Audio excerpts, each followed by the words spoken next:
How to hide following list on TikTok. Hello everyone, my name is Smile, here to guide you through the way.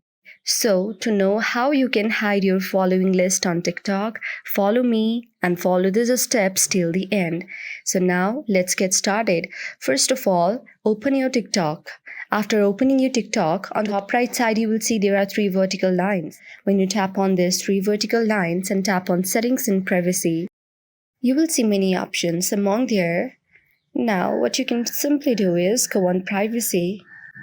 After going on privacy, you can change your account to private, by which the people cannot see your following list. The next thing what you can do is go down and tap on your following list and tap on only you.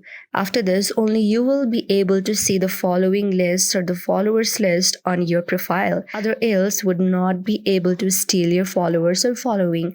So I don't want that, so simply I change it to everyone.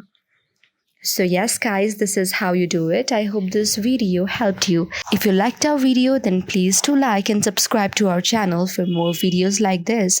For any comments or suggestion, do comment on the comment section. See you on the next one.